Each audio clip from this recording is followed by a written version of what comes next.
Grimm's Household Tales, translated by Margaret Hunt, read by Paul Martin. This audiobook and its underlying text is in the public domain. Number 6. Faithful John. There was once upon a time an old king who was ill, and thought to himself, "I am lying on what must be my deathbed." Then said he, "Tell Faithful John to come to me." Faithful John was his favourite servant, and was so called because he had for his whole life long been so true to him. Therefore when he came beside the bed, the king said to him, "Most faithful John, I feel my end approaching, and have no anxiety except about my son. He is still of tender age, and cannot always know how to guide himself.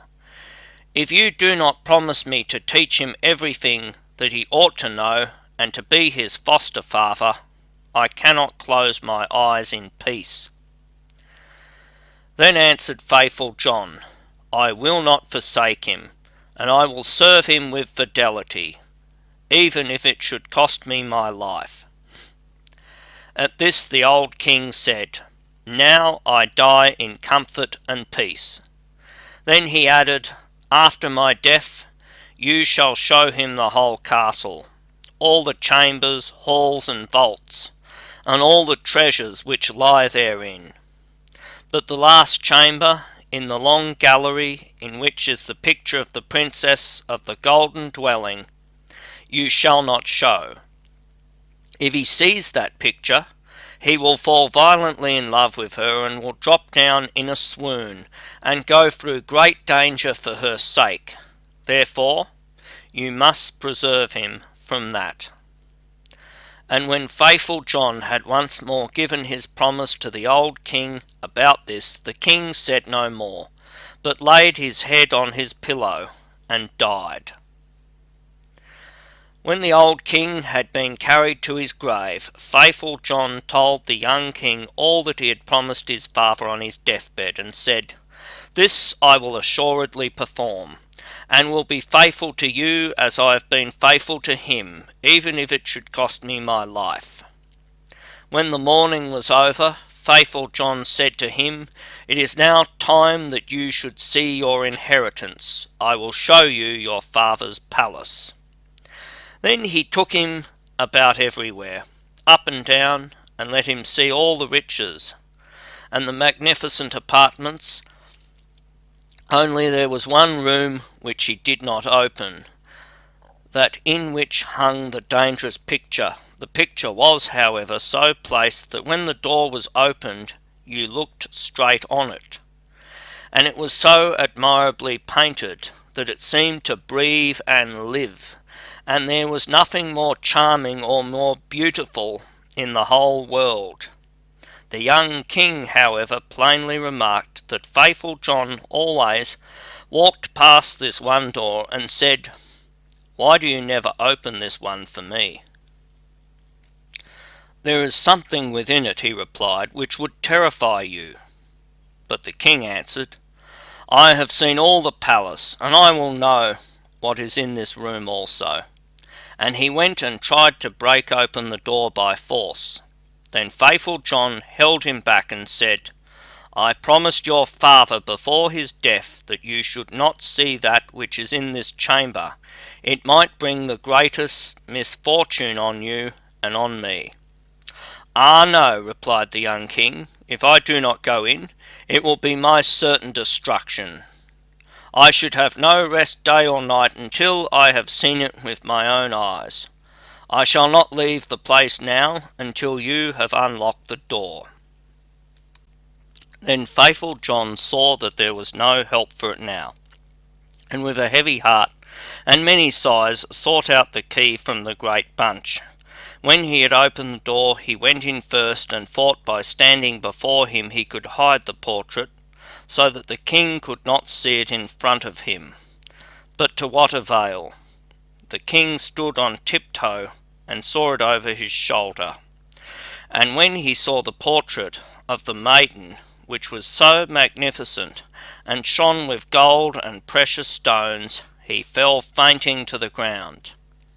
Faithful John took him up carried him to his bed, and sorrowfully thought, "The misfortune has befallen us, Lord God. What will be the end of it?" Then he strengthened him with wine until he came to himself again. The first words the king said were, "Ah, the beautiful portrait! Whose is it?" "That is the princess of the golden dwelling," answered faithful John. Then the king continued, "My love for her is so great that if all the leaves on all the trees were tongues, they could not declare it. I will give my life to win her. You are my most faithful John. You must help me." The faithful servant considered within himself for a long time how to set about the matter, for it was difficult even to obtain a sight of the king's daughter. At length he thought of a way, and said to the king, "Everything which she has about her is of gold. Tables, chairs, dishes, glasses, bowls, and household furniture. Among your treasures are 5 tons of gold. Let one of the goldsmiths of the kingdom work these up into all manner of vessels and utensils, into all kinds of birds, wild beasts, and strange animals, such as may please her, and we will go there with them, and try our luck." The king ordered all the goldsmiths to be brought to him, and they had to work night and day until at last the most splendid things were prepared. When everything was stowed on board a ship, faithful John put on the clothing of a merchant, and the king was forced to do the same, in order to make himself quite unrecognisable. Then they sailed across the sea, and sailed on until they came to the town where the princess of the golden dwelling resided. Faithful John bade the king stay behind on the ship and wait for him. "Perhaps I shall bring the princess with me," said he. "Therefore, see that everything is in order. Have the golden vessels set out and the whole ship decorated." Then he gathered together in his apron all kinds of gold things, went on shore, and walked straight to the royal palace. When he entered the courtyard of the palace, a beautiful girl was standing there by the well, with 2 golden buckets in her hand, drawing water with them. And when she was just turning round to carry away the sparkling water, she saw the stranger and asked who he was. So he answered, "I am a merchant," and opened his apron and let her look in. Then she cried, "Oh, what beautiful gold things!" and put her pails down and looked at the golden wares, one after the other. Then said the girl, "The princess must see these. She has such great pleasure in golden things that she will buy all you have." She took him by the hand and led him upstairs, for she was the waiting maid. When the king's daughter saw the wares, she was quite delighted, and said, "They are so beautifully worked that I will buy them all from you." But faithful John said, "I am only the servant of a rich merchant. The things I have here are not to be compared with those my master has in his ship. They are the most beautiful and valuable things that have ever been made in gold." She wanted to have everything brought to her there, but he said, "There are so many of them that it would take a great many days to do that, and so many rooms would be required to exhibit them, that your house is not big enough." Then her curiosity and longing were still more excited, until at last she said, "Take me to the ship. I will go there myself and behold the treasures of your master." On this faithful John was quite delighted, and led her to the ship, and when the king saw her he perceived that her beauty was even greater than the picture had represented it to be, and thought no other than that his heart would burst. Then she got into the ship, and the king led her within. Faithful John, however, remained behind with the pilot, and ordered the ship to be pushed off, saying, "Set all sails, till it fly like a bird in air." Inside, however, the king showed her the golden vessels, every one of them, and the wild beasts and strange animals. Many hours went by while she was seeing everything, and in her delight she did not observe that the ship was sailing away. After she had looked at the last piece, she thanked the merchant and wanted to go home, but when she came to the side of the ship, she saw that it was on the deep sea far from land and hurrying onwards with all sails set. "Ah!" cried she in her alarm, "I am betrayed! I am carried away and have fallen into the power of a merchant!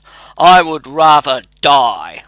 The king, however, seized her hand and said, "I am not a merchant, I am a king, and of no worse origin than you are, and if I have carried you away with subtlety, that has come to pass because of my exceeding great love for you.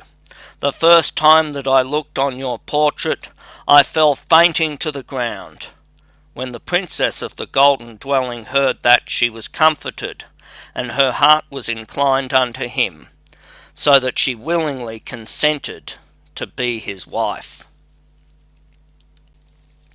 It so happened, however, while they were sailing onwards over the deep sea, that faithful John, who was sitting on the forepart of the vessel making music, saw 3 ravens in the air, which came flying towards them. At this he stopped playing and listened to what they were saying to each other, for that he well understood. One cried, "Oh, there he is, carrying home the princess of the golden dwelling." "Yes," replied the second, "but he has not got her yet."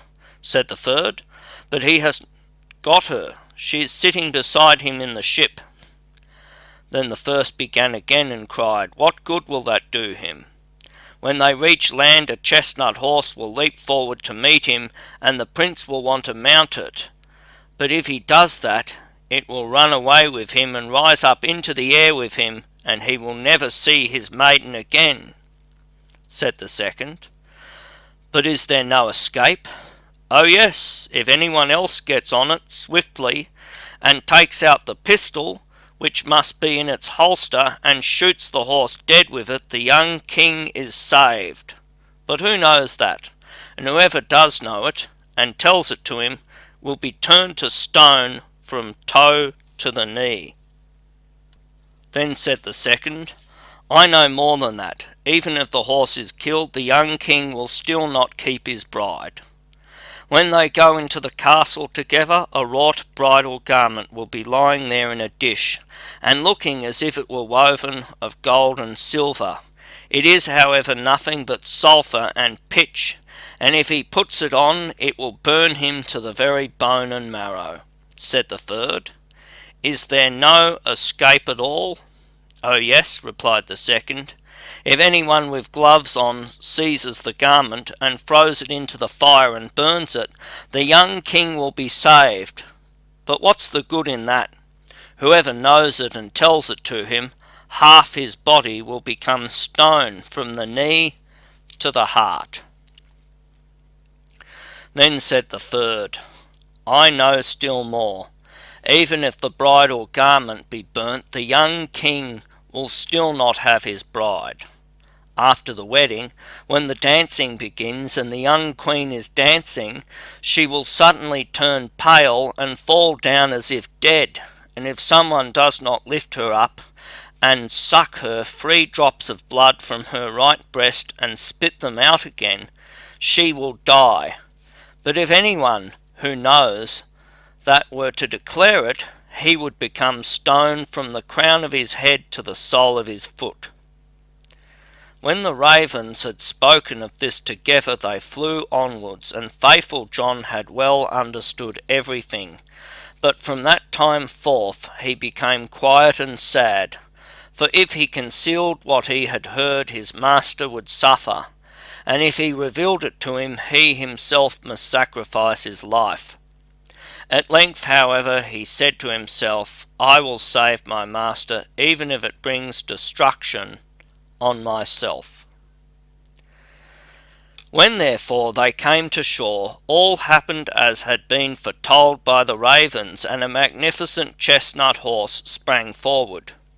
"Good," said the king, "he shall carry me to my palace," and was about to mount it when Faithful John got before him, jumped quickly on it, drew the pistol out of the holster, and shot the horse. Then the other attendants of the king, who, after all, were not very fond of Faithful John, cried, "How shameful to kill the beautiful animal that was to have carried the king to his palace!" But the king said, "Hold your peace and leave him alone. He is my most faithful John. Who knows what good may come of his actions?" They went into the palace, and in the hall there stood a dish, and inside lay the bridal garment, looking no otherwise than as if it were made of gold and silver. The young king went towards it, and was about to take hold of it, but Faithful John pushed him away, seized it with gloves on, carried it quickly to the fire, and burnt it. The other attendants again began to murmur and said, "Behold, now he is even burning the king's bridal garment." But the young king said, "Who knows what good he may have done? Leave him alone. He is my most faithful John." And now the wedding was solemnized. The dance began, and the bride also took part in it. Then Faithful John was watchful, and looked into her face, and suddenly she turned pale and fell to the ground as if she were dead. At this he ran hastily to her, lifted her up, and bore her into a chamber. Then he laid her down, and knelt and sucked the 3 drops of blood from her right breast and spat them out. Immediately she breathed again and recovered herself, but the young king had seen this, and being ignorant why Faithful John had done it, was angry and cried, "Throw him into a dungeon." Next morning Faithful John was condemned and led to the gallows, and when he stood up high and was about to be executed, he said, "Everyone who has to die is permitted before his end to make one last speech. May I too claim the right?" "Yes," answered the king, "it shall be granted." Then said Faithful John, "I am unjustly condemned, and have always been true to you." And he related how he had hearkened to the conversation of the ravens when at sea, and how he had been obliged to do all these things in order to save his master. Then cried the king, "O my most faithful John, pardon, pardon, bring him down." But as Faithful John spoke the last word, he had fallen down lifeless, and become a stone. At this the king and the queen suffered great anguish, and the king said, "Ah, how ill I have requited great fidelity," and ordered the stone figure to be taken up and placed in his bedroom beside his bed. And as often as he looked at it, he wept and said, "Ah, if I could bring you to life again, my most faithful John." Some time passed, and the queen bore twins, 2 sons who grew fast and were her delight. Once, when the queen was at church and the 2 children were sitting playing beside their father, the latter, full of grief, again looked at the stone figure, sighed, and said, "Ah, if I could but bring you to life again, my most faithful John." Then the stone began to speak, and said, "You can bring me to life again, if you will sacrifice what is dearest to you." Then cried the king, "I will give everything I have in the world for you." The stone continued, "If you will cut off the heads of your 2 children with your own hand, and sprinkle me with their blood, I shall be restored to life." The king was terrified when he heard that he himself must kill his dearest children, but he thought of Faithful John's great fidelity, and how he had died for him, drew his sword, and with his own hand cut off the children's heads. And when he had smeared the stone with their blood, life returned to it, and Faithful John stood once more safe and healthy before him. He said to the king, Your fidelity shall not go unrewarded, and took the heads of the children, put them on again, and rubbed the wounds with their blood, at which they became whole again immediately, and jumped about, and went on playing as if nothing had happened. Then the king was full of joy, and when he saw the queen coming, he hid faithful John and the 2 children in a great cupboard. When he entered, he said to her, "Have you been praying in the church?" "Yes," answered she, "but I have constantly been thinking of faithful John, and what misfortune has befallen him through us." Then said he, "Dear wife, we can give him his life again, but it will cost us our 2 little sons, whom we must sacrifice."